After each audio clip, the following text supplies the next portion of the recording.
பிதாவாகிய தேவனாலும் கர்த்தராகிய இயேசு கிறிஸ்துவினாலும் கிருபையும் சமாதானமும் உண்டாவதாக. ஆமென். மனிதர்கள் கவனமாய் இருக்க வேண்டிய காரியம் பல உண்டு. எச்சரிக்கையாய் மனிதன் இருக்க வேண்டும். ஒன்றை பெற்றுக்கொள்வதில், ஒன்றை அடைவதில் மனிதன் மிக கவனமாய் இருக்கிறான். பணத்தை, பதவியை, செல்வாக்கை பெற்றுக்கொள்வதில் மிகுந்த கவனமாய் இருக்கிறான். அடைய வேண்டிய பதவியை அடையாமல் போகக்கூடாது. பெற வேண்டிய வெற்றியை பெறாமல் போய்விடக்கூடாது. சம்பாதிக்க வேண்டிய பணத்தை சம்பாதிக்காமல் விட்டுவிடக்கூடாது என்று மிகுந்த கவனமாய் இருக்கிறார். அது நியாயமானது. ஆனால் அதைவிட கவனம் தேவை பெற்ற வெற்றியை தக்க வைத்துக் கொள்வது, பெற்ற பதவியை தக்க வைத்துக் கொள்ள வேண்டும். உயர்ந்த பதவியை எடுப்பது கஷ்டமான காரியம். அதை இழந்து போவது மிக மிக கஷ்டம். ஆகவே ஒன்றை பெற்றுக்கொள்வதில் நாம் எடுக்கிற கவனத்தை விட பெற்றுக்கொண்டதை தக்க வைக்க அதிக கவனம் எடுக்க வேண்டும். நாம் எல்லாரும் ரட்சிப்பை பெற்றிருக்கிறோம். பெற்ற ரட்சிப்பை தக்க வைத்துக் கொள்வதற்கு கவனமாக இருக்க வேண்டும். நாம் எல்லாரும் பரிசுத்தத்தை பெற்றிருக்கிறோம். பெற்ற பரிசுத்தத்தை காப்பதற்கு கவனமாக இருக்க வேண்டும். ஏதோ ஒரு செயலினாலோ, ஏதோ ஒரு சொல்லினாலோ, ஏதோ ஒரு பழக்கத்தினாலோ ரட்சிப்பை இழந்து விடக்கூடாது. பரிசுத்தத்தை இழந்து விடக்கூடாது. அதில் நாம் ஜாக்கிரதையாக இருக்க வேண்டும். இஸ்ரவேலருடைய வாழ்க்கையில் எரிகோவின் வெற்றி மிக உன்னதமான வெற்றி. அவருடைய வாழ்க்கை சரித்திரத்தை மாற்றுகிற வெற்றி, உயர்ந்த இடத்துக்கு கொண்டு வந்த ஒரு வெற்றி. அந்த வெற்றியை பெற்ற பிறகு இஸ்ரவேல் எப்படி இருந்தது பாருங்கள். யோசுவா 6ஆம் அதிகாரம் 27ஆம் வசனம். இவ்விதமாய் கர்த்தர் யோசுவாவோட கூட இருந்தார்.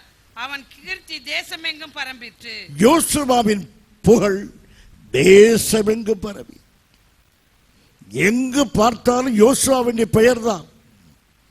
யோசுவா யோசுவா யோசுவா என்று இன்றைய நாடாக இருந்த சுவரெல்லாம் எழுதி ஒட்டப்பட்டிருக்கும். சுவரெல்லாம் பணம் இருக்கும். எங்கள் அப்பா என்று சொல்லப்பட்டிருக்கும். இந்த நாட்டுக்கே இவர்தான் அப்பா என்று சொல்லும்படியாய் எல்லா இடத்திலும் இந்த விளம்பரங்கள் இருந்திருக்கும். அவ்வளவு கீர்த்தி பெற்ற மனிதன், அவ்வளவு புகழ்ச்சி உள்ளவன். அவனை அறியாத ஒருவரும் இல்லை. இந்த கீர்த்தி அவனுக்கு எப்படி ஏற்பட்டது? படையின் வெற்றியினால் மாத்திரமல்ல, அவனுக்கு ஏற்பட்ட எல்லா வெற்றியும் புகழும் சாக்கியமும் ஒரே ஒரு காரணத்தினாலே தான். அந்த வசனத்தை மறுபடியும் வாசியுங்கள். இவ்விதமாய் கர்த்தர் யோசுவாவோட கூட இருந்தார். அவன் கீர்த்தி தேசமெங்கும் பரம்பிற்று. கர்த்தர் அவனோடு கூட இருந்தார். ஆகவே யோசுவா கவனமாக இருக்க வேண்டும். எதற்காக? கீர்த்தி கெட்டு போக கூடாது என்றல்ல, புகழ் கெட்டு போக கூடாது என்பதற்கல்ல, கிடைத்த பதவி நம்மை விட்டு போக கூடாது என்றல்ல, கூட இருக்கிற கர்த்தருடைய சமூகத்தை இழந்து விடாமல் இருக்க வேண்டும். கர்த்தருடைய சமூகத்தை இழந்து விடக்கூடாது. என்னோடு கூட இருக்கிற தேவ சமூகத்தை நான் இழந்து விடக்கூடாது. இதுதான் யோசுவாவுடைய கவனம். ஆம் பிரியமானவர்களே, உங்கள் வாழ்க்கையில் கர்த்தர் எப்போதும் கூட இருக்கிறாரா என்பதை கவனியுங்கள். விசேஷமாக நீங்கள் வெற்றி பெறும்போது கவனியுங்கள், தேவன் என்னோடு கூட இருக்கிறாரா என்று. அருமையானவர்களே, யோசுவா மிக கவனமாய் இருக்க வேண்டிய ஒன்று, கர்த்தர் தன்னோடு கூட இருக்கிறாரா என்பதை அவன் பார்க்க வேண்டும். பிரியமானவர்களே, பிரயாணத்தில் நான் அவசரத்தில் வண்டியை விட்டு கீழே இறங்கும் போது நம்முடைய பெட்டி படுக்கை பொருள் எல்லாம் எண்ணி 13 பொருள்கள் சரியாக இருக்கிறது என்று சொல்லுவோம். ஆனால் வண்டியிலே சிறு குழந்தை போய்க் கொண்டிருக்கிறது. வண்டியிலே குழந்தையை விட்டு விட்டு கீழே இறங்கி விட்டார்கள். அஜாக்கிரதை. பொருளில் இருந்த கவனம் பிள்ளையின் மீது இல்லாததனாலே குழந்தை தனித்து விடப்பட்டு விடுகிறார். அதன் பிறகு பதறுகிறார்கள், துடிக்கிறார்கள், ஐயோ கவனிக்காமல் விட்டோமே என்று. பிரியமானவர்களே, சிம்சோன் என்ற பராக்கிரமசாலி தன் வாழ்க்கையில் எப்போதும் கர்த்தர் தன்னோடு கூட இருக்கிறார் என்பதை நம்பினார். கடவுள் பக்தி உள்ளவன் தான். கடவுள் தன்னோடு எப்போதும் இருக்கிறார் என்று எண்ணினான். ஒரு நாள் தெளிலான் மடியிலே படுத்தான். துன்மார்க்க ஜீவியத்துக்கு தன்னை ஒப்பு கொடுத்தான். தேவனுடைய உடன்படிக்கையை மீறி நடந்தான். கர்த்தர் அவனை விட்டு விலகி விட்டார். அவரை பார்த்து சொல்லுகிறார் தெளிலாள், பெலிஸ்தியர்கள் உன்னை பிடிக்க வந்து விட்டார்கள் என்று சொல்லும் போது சிம்சோனுடைய வார்த்தை என்ன தெரியுமா? நியாயாதிபதியின் புத்தகம் 16ஆம் அதிகாரம் 20ஆம் வசனம். அப்பொழுது அவள், சிம்சோனே, பெலிஸ்தர் உன் மேல் வந்து விட்டார்கள் என்றால் அவன் நித்திரையை விட்டு விழித்து கர்த்தர் தன்னை விட்டு விலகினதை அறியாமல் ஒரு பரிதாபமான ஒரு மனிதன் தன்னை விட்டு கர்த்தர் போய்விட்டார், தேவ சமூகத்தை தான் இழந்து விட்டோம் என்பதை அறியாத மனிதனாக சிம்சோன் இருந்தார். தன்னை விட்டு கர்த்தர் போய்விட்டார், தன்னை விட்டு கர்த்தர் விலகிவிட்டார். இதை அறியாத ஒரு மனிதன் மிக மிக பரிதாபம் உள்ளவன். கர்த்தர் ஒரு மனிதனை விட்டு விலகினால் பரிதாபம், விலகிறதை அறியாதிருப்பது அதைவிட பரிதாபம். சிம்சோன் பரிதாபமான மனிதன். என்னை கேட்கும் அருமையான தேவ பிள்ளையே, ஆராதனைக்கு வந்திருக்கிற உங்களை பார்த்து ஒரு அன்பான கேள்வி. காலையிலே கர்த்தரை சந்தித்தீர்களா? காலையிலே கர்த்தர் உங்களோடு பேசினாரா? உங்களிடத்தில் என்ன சொல்லி கர்த்தர் அனுப்பினார்? வரும்பொழுது கர்த்தரோடு வந்தீர்களா? உட்கார்ந்து இருக்கும்போது தேவ சமூகத்தை உணர்கிறீர்களா? அருமையான சபையே, கர்த்தர் என்னோடு இருக்கிறார் தத்துவம் அல்ல. That is an experience. அது ஒரு அனுபவம். இந்த அனுபவம் இல்லாமல் கிறிஸ்தவனாக இருப்பதில் அர்த்தமே அல்ல. யோசுவாவோடு கர்த்தர் இருந்தார். இப்பொழுது மிகப்பெரிய வெற்றி பெற்று மிகுந்த மகிழ்ச்சியோடு இருக்கிறான். எரிகோவின் வெற்றி. எரிகோ என்பது பெரிய கோட்டை. அந்த கோட்டையை தகர்த்து பெரிய வெற்றியை பெற்றிருக்கிறான். அந்த வெற்றி மயக்கத்தில் இருக்கிறான் யோசுவா. அடுத்து ஒரு பிரச்சனை இருக்கிறது.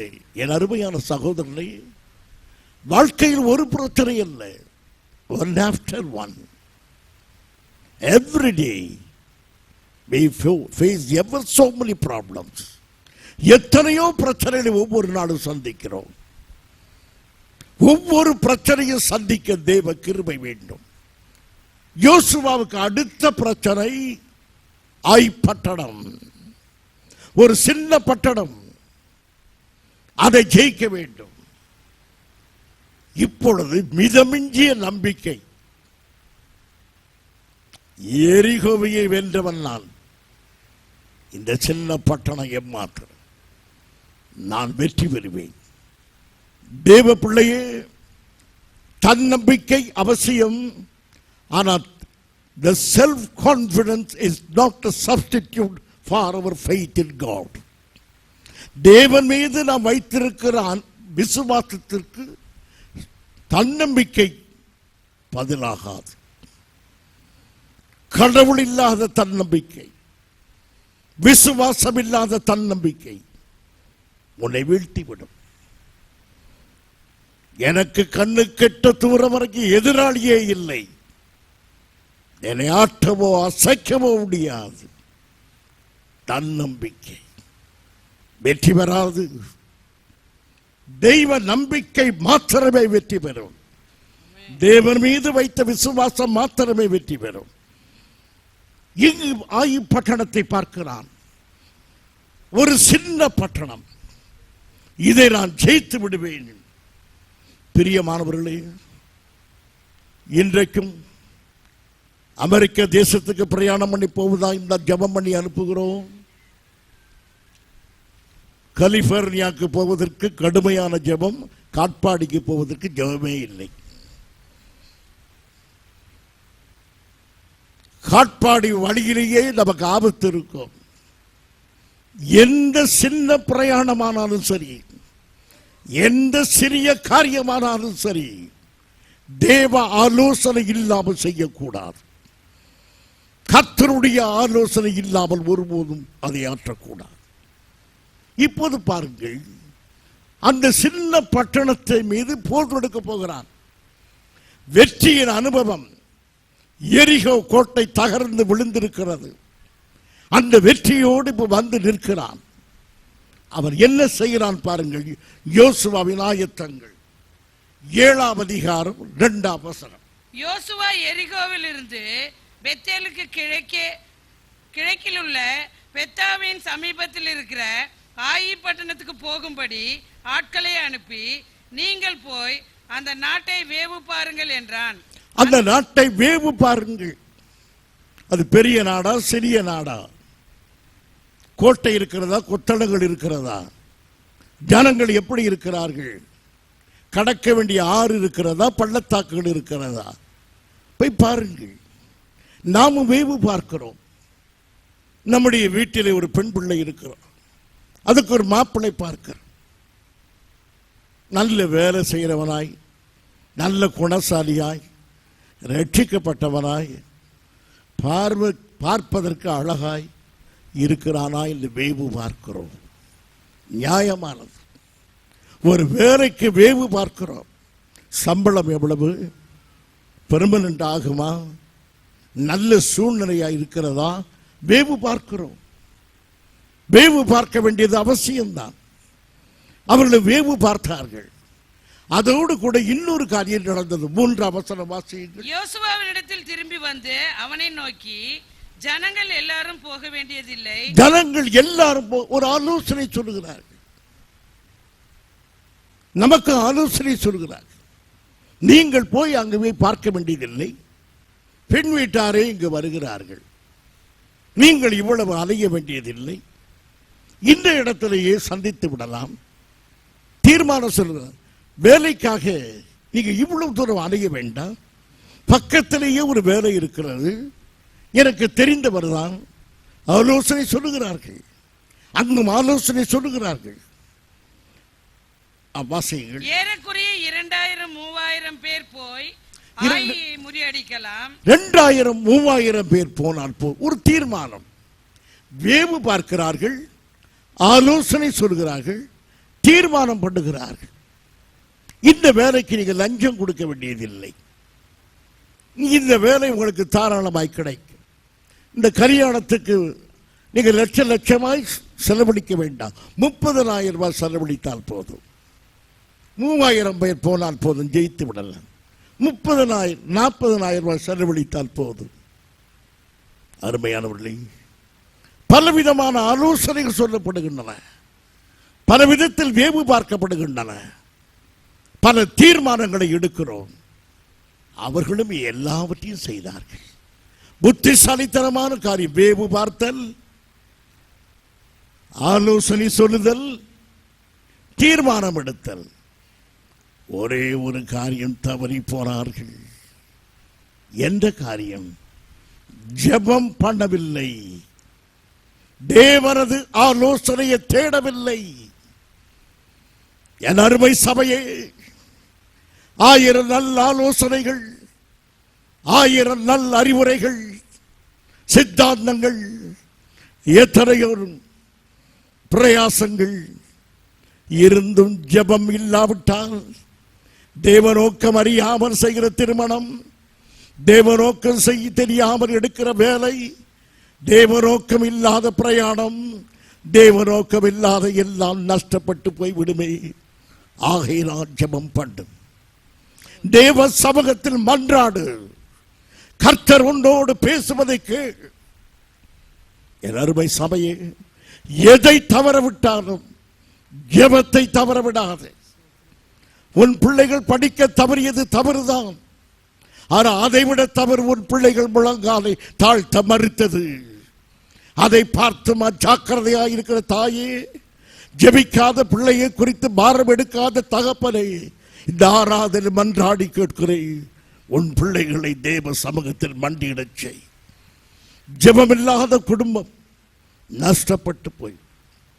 அருமையான பிள்ளை, இந்த ஜெபமில்லாமல் எடுத்த பிரயாசம். எல்லாரும் இப்போது யுத்தத்துக்கு போனார்கள், பாட்டு பாடி மகிழ்ச்சியோடு போனார்கள். தோல்வி இல்லை எனக்கு என்று பாடி போனார்கள். என்ன நடந்தது? 5ஆம் வசனம். ஆயியின் மனுஷர் அவர்களில் ஏறக்குறைய 36 பேரை வெட்டி போட்டார்கள். பட்டண வாசலின் வெளி துவங்கி செபாரி மட்டும் அவர்களை துரத்தி மலை இறக்கத்திலே அவர்களை வெட்டினார்கள். ஜனங்களின் இருதயம் கரைந்து தண்ணீராய் போயிற்று. ஜனங்களுடைய இருதயம் கரைந்து தண்ணீராய் போயிற்று.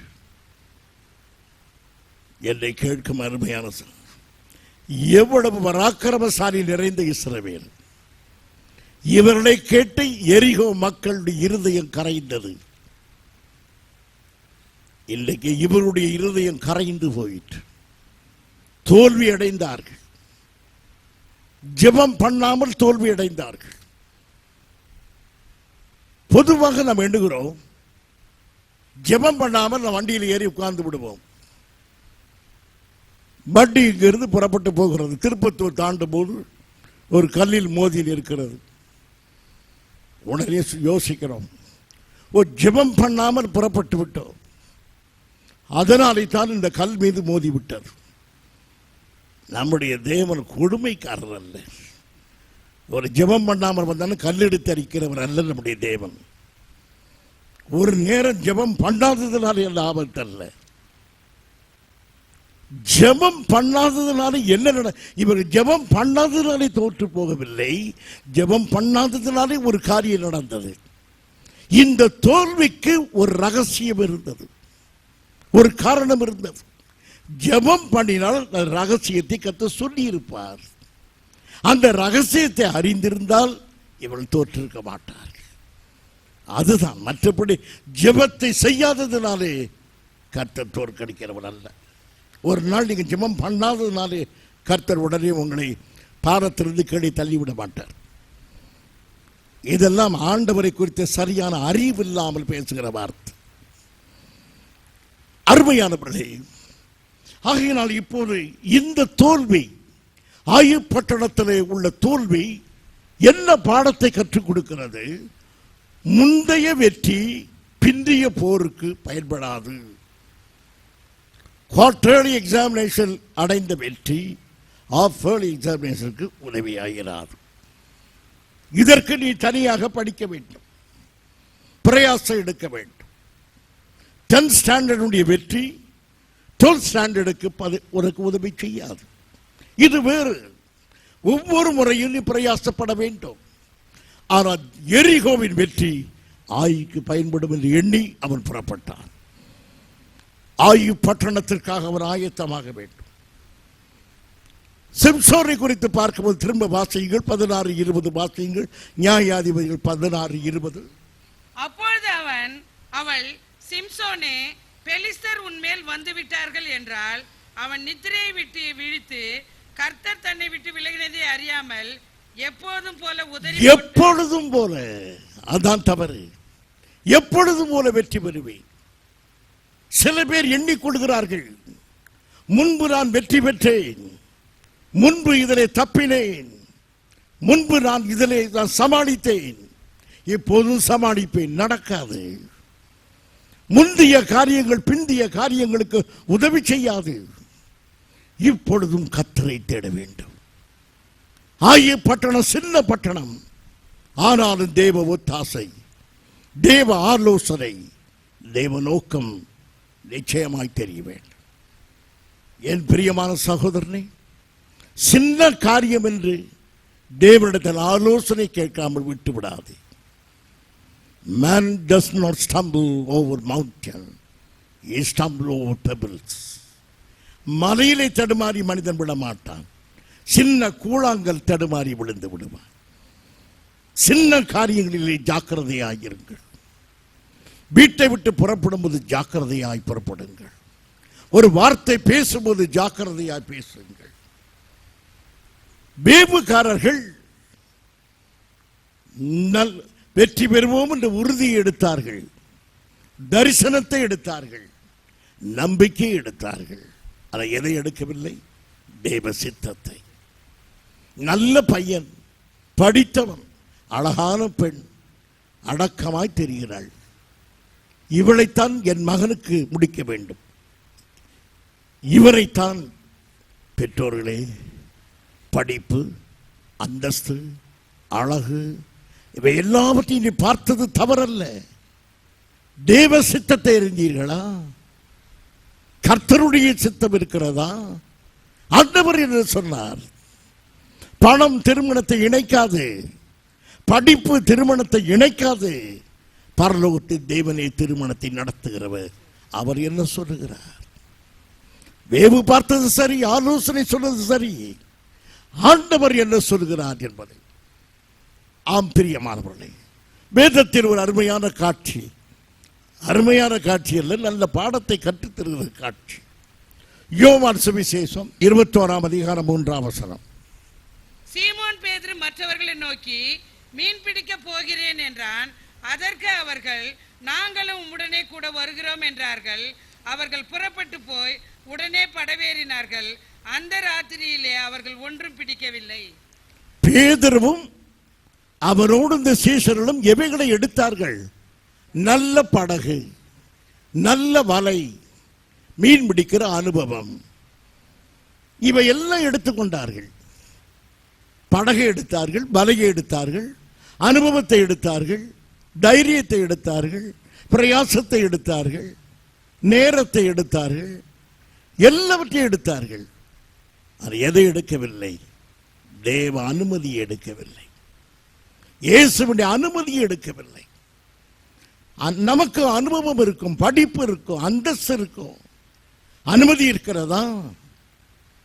Whether Jesus has permitted us to do these things, இயேசு நம்மை இவைகளை செய்யும்படியாக அனுமதித்திருக்கிறாரா?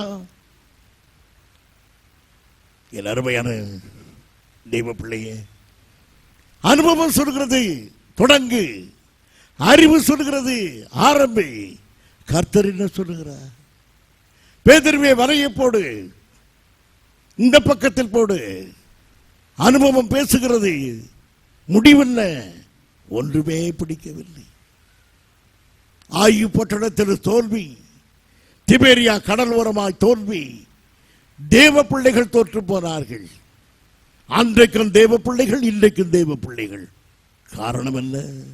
கிறிஸ்தவர்களாய் இருப்பதனாலே எல்லாம் வெற்றியாய் நடக்காது. கிறிஸ்துவுக்குள் இருந்தால் மாத்திரம்தான் நடக்கும், ஆண்டவருக்குள் இருந்தால் தான் நடக்கும். ஆகையினால் தேவ சித்தத்தை ஒருபோது விட்டு விடாதீர்கள். சரி, இந்த தோல்விக்கு என்ன காரணம்? ஏன் தோற்று போனார்கள்? ஏன் இப்படி புழுதியை தலையில் போட்டுக்கொண்டு யோசுவா அழுகிறான்? இந்த தோல்விக்கு காரணம் என்ன? 7ஆம் அதிகாரம் 1ஆம் வசனம். இஸ்ரவேல் புத்திரர் சாபத்தீடானதிலே துரோகம் பண்ணினார்கள்.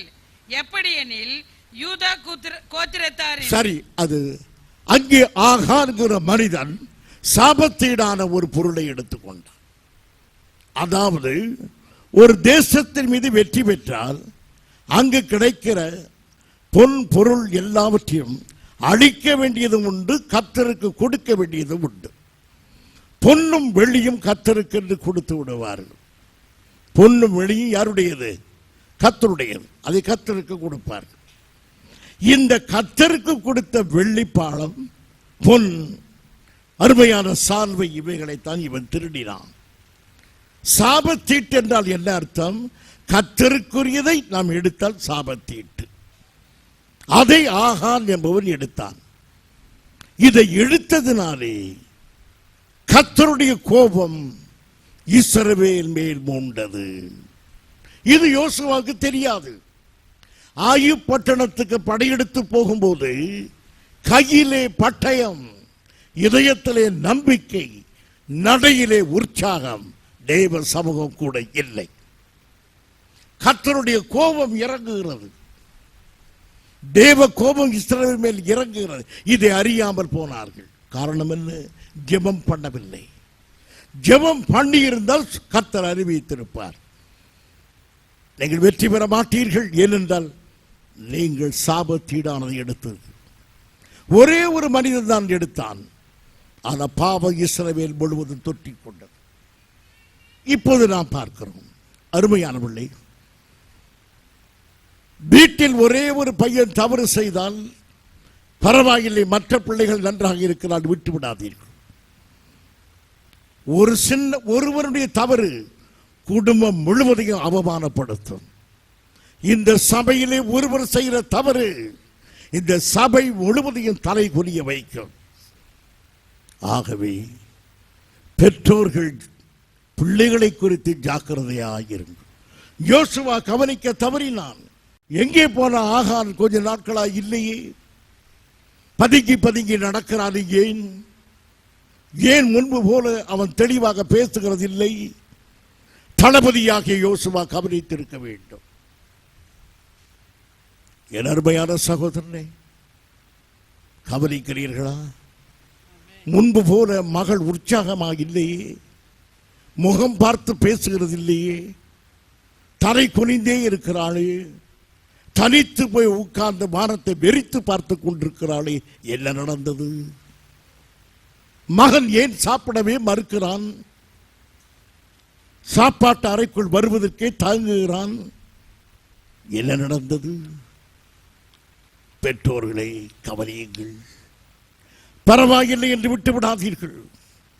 ஆகானுடைய நடை சரியில்லை. கொஞ்சம் யோசுவா கவனித்திருக்க வேண்டும் அவனை. இப்போது ஆண்டவர் அவனுக்கு சொல்லுகிறார், பிரியமானவர்களே, சின்ன காரியம் கெடுத்து போட்டது. ஒருவன் செய்த தவறு முழுவதையும் கெடுத்தது. என் அருமையான சகோதரனை, நிறைய பேசுகிறாய். நேற்று சனிக்கிழமை இரவு எத்தனை காரியத்தை நீ உன் நண்பனோடு பேசினாய். வார்த்தையின் மிகுதியில் பாவம் இராமல் போகாது. மதிகட்டு சொன்ன ஒரு சொல் கடும் பிரச்சனையை உருவாக்கிவிடும். ஆகவே சின்ன காரியம் என்று அலட்சியமாய் இருந்து விடாதீர்கள். கொடுக்கல் வாங்கல், பேச்சு, எழுத்து, ஒரு சின்ன காரியம், ஒரு சின்ன வார்த்தை, ஒரு சின்ன வாக்கியம் வாழ்க்கை சரித்திரத்தை மாற்றி போடும். பிரசங்கி 10:1 வாசியுங்கள்.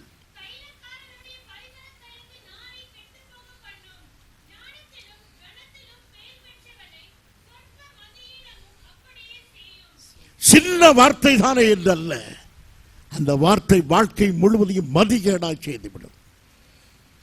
ஒரு சின்ன செயல் வாழ்க்கையை கெடுத்து போடும்.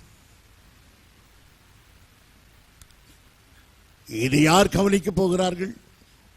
இது ஒரு சின்ன காரியம். அலட்சியமாகிறாதே தெய்வ பிள்ளையே. இந்த சின்ன காரியம் வாழ்க்கை முழுவதையும் கெடுத்து போடும். இந்த சின்ன வார்த்தை வாழ்க்கையை கெடுத்து போடும்.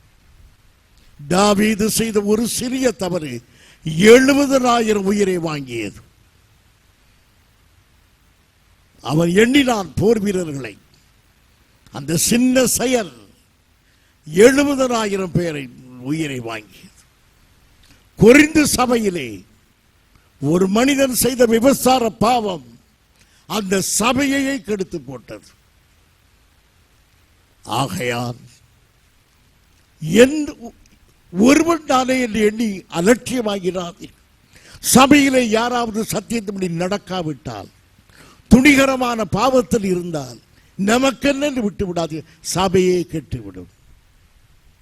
நீங்கள் கண்டியுங்கள், உணர்த்துங்கள், அவர்களை சரியான வழிக்கு கொண்டு வாருங்கள். ஆகான் என்ற தனி மனிதனுடைய தவறு அந்த தேசத்தையே தோற்கடித்து போட்டு. பிரியமானவர்களே, அந்த பாவம் அவர் எப்படி செய்தார்? நான் சில நிமிடத்தில் செய்தியை முடிக்க விரும்புகிறேன். ஆனால் இந்த பாவத்தை எப்படி செய்தான் என்பது யோசுவா 7ஆம் அதிகாரம் 21ஆம் வசனம். கொல்லையிலே நேர்த்தியான ஒரு பாபிலோனே சால்வையையும் 200 வெள்ளி சேக்கலையும் 50 சேக்கல் நிறையான ஒரு பொன் பாலத்தையும் நான் கண்டு முதல் தவறு அதுதான். பொன் பாலத்தையும் வெள்ளியையும் சால்வையும் கண்டு, அடுத்து அவன் அதை பார்க்க கூடாது. 2வது முறை பார்த்ததுதான் பாவத்துக்கு வழி நடத்தியது. முதல் பார்வை பாவமில்லை. 2வது பார்வைக்கு காரணம் என்ன? நீ ஏன் 2வது பார்க்கிறாய்? வழியிலே வருகிற பெண் அழகானவள், நீ அவளை பார்த்தாய், பாவம் அல்ல. 2வது ஏன் உற்று பார்க்கிறாய்? அதுதானே உன் பாவத்துக்கு உன் இருதயத்தை இழுக்கிறது. நீ கண்டது பாவம் அல்ல, மீண்டும் கண்டது பாவம். கண்ணோடு உடன்படிக்கை பண்ணு.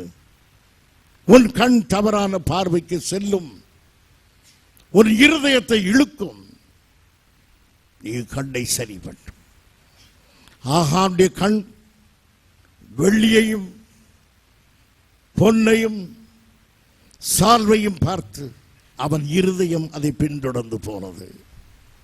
யோபு 31ஆம் அதிகாரம் 7ஆம் வசனம் இருதயம் எப்படி பின்தொடர்ந்து போகிறது என்பதை மிக அழகாக சொல்லுகிறார். என் நடைகள் வழியை விட்டு விலகினதும் என் இருதயம் என் கண்களை பின்தொடர்ந்ததும். என் இருதயம் என் கண்களை பின்தொடர. அழகான ஆண், அழகான பெண், அழகான புடவை, அழகான உடை, அழகான காரியம், என் இருதயம் அதை பின்தொடருமானார் அங்கு இச்சை. இதுதான் ஆகானுடைய பாவம். பிரியமானவர்களே, உங்கள் கண்களை காத்துக் கொள்ளுங்கள், உங்கள் இருதயங்களை காத்துக் கொள்ளுங்கள், நீங்கள் பரிசுத்தமாக இருப்பீர்கள். பிரியமானவர்களே, இன்றைக்கு அந்த 7:21ஆம் வசனத்தை திரும்ப வாசியுங்கள். கொள்ளையிலே நேர்த்தியான ஒரு பாபிலோன். போதும். அங்கு ஒரு வார்த்தை இருக்கிறது. என்ன வார்த்தை? நேர்த்தியான. கொள்ளை. கொள்ளை என்ற ஒரு வார்த்தை இருக்கிறது. கொள்ளை என்றால் என்ன அர்த்தம்? எதிரின் நாட்டை போய் வெற்றி பெற்ற பிறகு அங்கு பிடித்துக் கொள்கிற அத்தனை பொருளுக்கும் பெயர் எது? கொள்ளை. அந்த கொள்ளையில் நான் ஒன்றை எடுத்தேன் என்று சொல்கிறார். கொள்ளையில் எடுக்கவில்லை, நீ காணிக்கையில் எடுத்தாய். ஒரு பேங்கில் போய் திருடினால் பணத்தை திருடினான், சபையிலே திருடினால் பணத்தை அல்ல, எதை? காணிக்கையை திருடுகிறோம். வார்த்தையை சரியாக பயன்படுத்தவில்லை. ஆகான் தந்திரமாக சொல்லுகிறான், நான் கர்த்தருக்கு கொடுத்த காணிக்கையில் திருடினேன் என்று சொல்லியிருக்க வேண்டியவன் எப்படி சொல்லுகிறான்? கொள்ளையிலே திருடினேன். ஆம், இன்றைக்கு மனிதன் விபச்சாரத்தை பாவம் என்று சொல்லாதபடி பலவீனம் என்கிறான். அவன் ரொம்ப நல்லவர், அருமை, எல்லா ஏழைக்கு உதவி செய்வார். ஆனால் ஒன்றே ஒன்று, அவருக்கு 4 மனைவிகள். ஒரு பலவீனம். இது பலவீனமா? இது அக்கிரமம் இல்லையா? இது அநியாயம் இல்லையா? ஆனா மனிதன் என்ன சொல்கிறோம்? பலவீனம். களியாட்டில் போய் உட்கார்ந்து கொள்கிறோம், அது பாவம். ஆனா என்ன சொல்கிறோம்? என்டர்டைன்மெண்ட், பொழுதுபோக்கு. எது பொழுதுபோக்கு? டாக்டர் பில்லிகிரஹாம் சொல்கிறார், பாய்சன், விஷத்தை பெப்பர்மென்ட் என்று எழுதி வைப்பதனாலே ஆபத்து அதிகமாகிறது. விஷ பாட்டில் மீது பெப்பர்மென்ட் எழுதி வைத்தால் ஆபத்து அதிகம். அதுபோல பாவத்தை பொழுதுபோக்கு, பலவீனம், இயற்கை, சுவாபம் என்று சொல்வது தவறு, அதிக ஆபத்து. கொள்ளை என்று சொல்லுகிறான். இல்லை, காணிக்கை, அர்ப்பணிப்பு, அதிலே பிரியமானவர்களே, பாவம் செய்தார். பாவம் இப்போ தோல்வியை கொண்டு வந்தது. கர்த்தர் எல்லாவற்றையும் சகிப்பார். எதை சகிக்க மாட்டார்? பாவம். இப்போது நியாய தீர்ப்பு கொடுக்கப்படுகிறது. பாவம் செய்தாய், இப்போது உனக்கு தீர்ப்பு கொடுக்கப்பட்டிருக்கிறது. இந்த தீர்ப்பை இப்போது வாசிப்போம். கர்த்தர் என்ன தீர்ப்பு செய்தார்? யோசுவா 7ஆம் அதிகாரம் 24, 25, 26 சத்தமாய் நிதானமாய் வாசிக்கிறது. அப்பொழுது யோசுவாவும் இஸ்ரவேலர் எல்லாரும் கூட சேராகின் புத்திரனாகிய ஆகானையும் அந்த வெள்ளியையும் சால்வையையும் பொன் பாலத்தையும் அவன் குமாரரையும் குமாரத்திகளையும் அவன் மாடுகளையும் கழுதைகளையும் ஆடுகளையும் அவன் கூடாரத்தையும் அவனுக்குள்ள யாவையும் எடுத்து ஆகோர் பள்ளத்தாக்குக்கு கொண்டு போனார்கள். அங்கே யோசுவா, நீ எங்களை கலங்க பண்ணினது என்ன? இன்று கர்த்தர் உன்னை கலங்க பண்ணுவார். நீர் எங்களை கலங்க பண்ணியது என்ன? இன்றைக்கு கர்த்தர் உன்னை கலங்க பண்ணுவார். ஒரு காலத்தில் நீ மற்றவர்களை கலங்க பண்ணினாய். ஒரு காலத்தில் நீ மற்றவர்களை தூக்கி எறிந்தாய். இன்றைக்கு நீ தூக்கி எறியப்படுவாய். எதை விதைத்தோமோ அதை அறுப்போம். நீ கலங்க பண்ணினாய். இன்றைக்கு நீ கலங்கி நிற்கிறாய். கண்களிலே கண்ணீர் வரவழைத்தாய். இன்றைக்கு நீ கண்ணீரோடு நிற்கிறாய். எத்தனையோ பேரை தனிமையாக்கினாய். இன்றைக்கு நீ தனிமையாய் இருக்கிறாய். இதுதான் காலத்தின் தீர்ப்பு. இதுதான் கடவுளுடைய தீர்ப்பு. இப்போது அவருக்கு சொல்லப்படுகிறது, நீ எங்களை கலங்க பண்ணினாய். இன்றைக்கு கர்த்தர் உன்னை கலங்க பண்ணுவார். வாசியுங்கள். அப்பொழுது இஸ்ரவேல் எல்லாரும் அவன் மேல் கல்லெறிந்து அவைகளை அக்கினியிலே சுட்டெரித்து கற்களினால் மூடி அவன் மேல் இந்நாள் வரைக்கும் இருக்கிற பெரிய கற்குவிலை குவித்தார்கள். அப்படியே கர்த்தர் தமது கோபத்தின் உக்கிரத்தை விட்டு மாறினார். ஆகையால் ஆகான், அவன் மனைவி, அவன் பிள்ளைகள் எல்லாரும் உயிரோடு புதைக்கப்பட்டு விட்டார். கல்லெறிந்து அவர் புதைக்கப்பட்டு விட்டார்கள். ஒரு பெரிய கல்லறை, ஆகோரின் பள்ளத்தாக்கு, துயரத்தின் பள்ளத்தாக்கு. இஸ்ரவேலுடைய பிரயாணத்தில் இப்படி ஒன்று நடக்க வேண்டிய அவசியம் இல்லை. ஏன் நடந்தது? நீயே இதை செய்தாய். இதற்கு யார் காரணம்? இந்த மரணத்துக்கு யார் காரணம்? இந்த அவமானத்துக்கு யார் காரணம்? நீதான். ஆகாதே, நீதான் இதற்கு காரணம். இப்போதுதான் எதிர்கேள்வி, இது அநியாயமான தீர்ப்பு இல்லையா? எல்லாருக்கும் ஏன் தண்டனை கொடுக்க வேண்டும்? வேதம் சொல்கிறது, உபாகமம் 24:16, பிள்ளைகளுக்காக பிதாக்களும் பிள்ளைகளுக்காக பிதாக்களும் பிதாக்களுக்காக பிள்ளைகளும் பிதாக்களுக்காக பிள்ளைகளும் கொலை செய்யப்பட வேண்டாம். கொலை செய்யப்பட வேண்டாம். அவனவன் செய்த பாவத்தின் அவனவன் செய்த பாவத்தின் நிமித்தமாகவே தண்டனை கொடுக்கப்படும். அருமையானவர்களே, சட்டம் தெளிவாக சொல்கிறது, பிதா செய்த தவறுக்காக பிள்ளை சாக வேண்டாம். கணவன் செய்த தவறுக்காக மனைவி சாக வேண்டாம். இங்க ஆகான் செய்த தவறுக்கு எல்லாரும் தண்டிக்கப்பட்டு விட்டார்கள். ஏன் அப்படி? ஆகான் தவறுக்கு அவள் எல்லாரும் கூட்டு சதி பண்ணினார்கள். அவள் எல்லாரும் சேர்ந்தே சதி பண்ணினார்கள். ஆகானை திருத்த வேண்டிய மனைவி அந்த சால்வையை வாங்கி வைத்தாள். ஆகானை திருத்த வேண்டிய மகன் பொற்பாலத்தை வாங்கி ஒழித்து வைத்தான். வீட்டில் ஒரே வீட்டில் தங்கி அனைவரும் சதி பண்ணி திருடினார்கள். ஒட்டுமொத்தமாக திருட்டு வேலை செய்தார்கள். ஆகவே தேவ தண்டனை அனைவருக்கும் கிடைத்தது. சொத்துக்கள் பறிமுதலாக்கப்பட்டன. ஆடு மாடு கழுதை எல்லாவற்றையும் கர்த்தர் பறித்தார். குடும்பம் முழுவதற்கும் தண்டனை கொடுத்தார். இரக்கமில்லாத தீர்ப்பு என்று சொல்லலாம். ஆனால் வேதம் நமக்கு சொல்கிறது, யாத்திராகமம் 23ஆம் அதிகாரம் 2ஆம் வசனம். யாராவது ஒரு சகோதரர் வாசியுங்கள். யாத்திராகமம் 23:2. தீமை செய்ய திரளான ஜனங்களை பின்பற்றாதே. ஜனங்களை எல்லாம் ஏவி தீமை செய்ய ஒருபோது ஏவாதே. உனக்கு அநியாயம் செய்யப்பட்டு விட்டது, உனக்கு அக்கிரமம் செய்து விட்டது என்று சொல்லி திரளான ஜனங்களை எழுப்பி ஆதரவு தேடாதே. வழக்கிலே நியாயத்தை புரட்ட மெச்சாரிட்டியை தேடாதே. உன்னுடைய வழக்கிலே நியாயமான தீர்ப்பை புரட்டுவதற்கு திரளான மக்களை தேடி அதை புரட்டாதே. ஆகான் புரட்டவில்லை. அந்த தீர்ப்பை நியாயமான தீர்ப்பு என்று எடுத்துக்கொண்டார். கலவரம் செய்யவில்லை, எதிர்த்து நிற்கவில்லை. நான் தவறு செய்தேன், அதற்கேற்ற தண்டனை எனக்கு கொடுக்கப்பட்டது என்று அமைதியாய் கண்ணுறங்கி விட்டான் ஆகான். அவன் திருடன் தான், ஆனால் தேவனை எதிர்த்து நிற்காதவன். குற்றங்கள் செய்வது மனித இயல்பு. குற்றங்களை நியாயப்படுத்த போராடக்கூடாது, போராடுவர்களுக்கு கரம் கொடுக்கக்கூடாது. நீதியின் பக்கமே நிற்க வேண்டும். தேவனுடைய நியாய தீர்ப்பை எதிர்த்து பேசக்கூடாது. எனக்கு நடக்கிறது எல்லாமே என் தேவனுடைய நியாய தீர்ப்பு.